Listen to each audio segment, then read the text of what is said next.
tapu ba mai a fio ai tolu tahai o tua i tau loto ngani. Ko whakatapu atu ki he whamokopuna hau eiki amatapure. Wada whakatapu ma ke he kono i ngāwe kau tau eiki mo haa whaiwhikau. Whakatapu atu ki he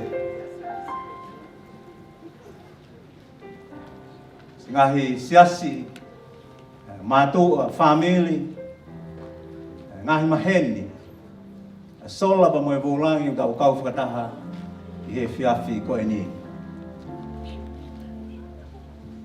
O mautu moe hoa whawhawhonga e loto honga ia mo oni. Kono hinga ko mo tari e whakaafe, kono hinga ko mo whilau i homo taimi, kono hinga ka lava ke mo unu mai ke tau kau whakataha i he whiawhi koe ni. Ko wilo na e whai e whakamore. E taimi na mo tuanga homo taimi o mo ka mo tuanga ki taimi koe ni ke mo hao ke tau kau whakataha. O mau honga ia au pito pe o whatawanga pe ke eiki ke ne whai tāpa kina ki mo dolo. Whawhono homo ngahi ai anga mea. Katu ke tau lo fu'u, asino o moilelei moha tāpua ki o hulu, whonu mahua hua. Kono hinga ko mo whikau mo ki mautolo i he haua ko e ni. Ko ilo kene kau whaiwhikau, nena o lava mai pe me ngahi state ke he, o kou whiwhia whoke taritari ki nautolo, ko kou ngā ia he nau pao. O hena whaiwhikau e silome Maurice, mo Amelia, pa me he Brisbane, Tonga, Senelangi, mo nau tolu kau kini, koro mai ko ia. I heni pe mo whaiwhikau Lenny, Karongata, mo e tina, nau tolu, Rafa, me he Gate to Glory, mo Melbourne. Hui mau tolu he ngahi whungawaka kehe, sa suwesiliana, pa o wheha, siasi o ke kau kei, o mahongai au bito, o mo lava mai ke tau kau whakataha kono i ngā koe whakatangi na e o atua te ki mau tolu. Gene kisi ka e whangakui, e ka ngahi kau tangata eiki, kau whine eiki, ko mo haube kono i ngahe, ko mo whanau, ko mo kupueni, ko mo whamiri, o mo whie kau mai mo ki nau tolu he pō ko i ni ke tau mālari whakataha. Te mau atua whakamālolo to honga mo ni ke te ki mau tolu. And I also extended my thank you for those non-Tongan speakers. You know, you sacrifice your times and your resources to be here with us. May God bless you with abundance, and so we can enjoy together tonight and partake in all the tents and all the things that we prepare for us tonight. I know there are pastors here from Fiji, and I think they're probably running late as well, Fiji time, so and Samoan pastors as well, Pastor Tan Paulo and House of Grace, they're going to be here, join us here tonight. But I extend thank you so much for every one of you who make it tonight, so you can be a part of this occasion tonight. And also, okay, this is my beautiful wife, Sister Soana Maake.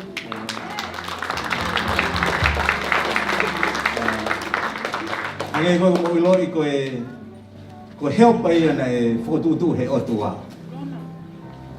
Nau hi pa mi he tangata ko na ke tokon. Ko tui ka pau ko siasi o malohi ko family kamatai he family o malo. Ko tui ta toi ve o ke mo ni ko ya ko fam I he tu whakataha ko ia ko sipani ti mai wifi e ngau e ki ko fotutu ia e ki ko siasi o malo. Ko tui ame haki whenga maari ke ne pai pe haki lea. Hallelujah whawhetai. Ko e kaweinga whoki o e tina o e whiawhini. Ko ngā pe ki hawhale lotu. Nā ka mata e tātā naki ai ki siasini he tau e tōlu ko hili. Ka mata ki pē, ai whakafo i tui e ne whai te riha ki he ne fuaki. Mau hoko mai ki he tau ono wā, whakawhamiri pe. Iho mau ki si. Hao ki hono tau hono tolu, mau pehe ke whakakulupu, ke mau whetokoni aki. Tonight, koe au make hen. Kulakai unstoppable jets in faith to open up to the world to see our ministry. Lahi o mauloto. Kotamu if you finish, it's a family dinner. Don't worry about the money. Koi feel here, I family lahi o sihoba. That's what we care for. Pero me ak mau fia mo lo tahonga si. I whakatangko to peko atu. Amana klere ki ai. Enjoy.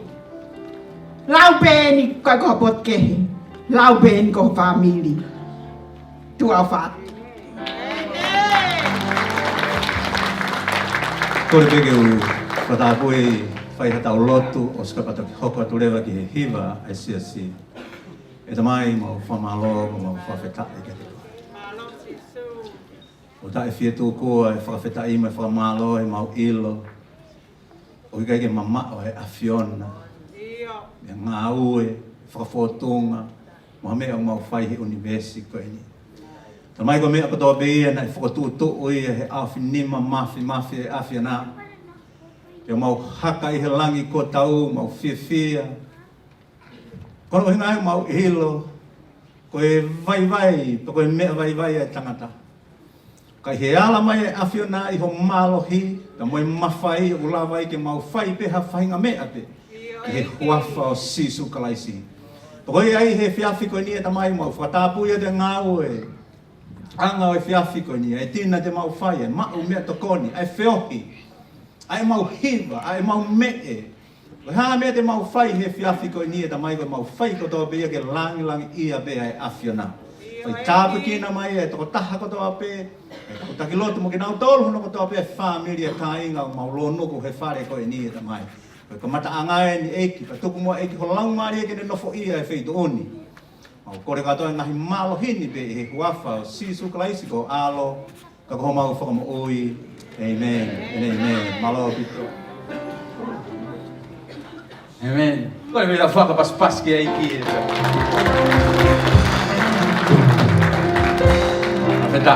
Ko hiva koe ne hiva te siasi, mea mai whawhawhako kai e sias pete ko si e whiawhini, ko whaka pas. Ko hiva koe wa mana ke hiva te siasi, ko whakopea he whaifekaupa ne toi whakarea pea. Ai fo hiva koe ni.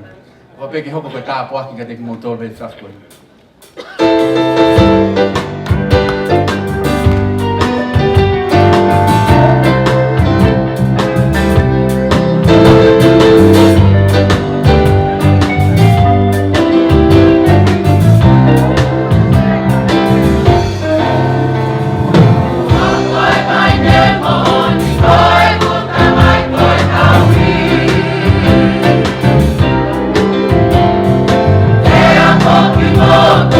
I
Amen.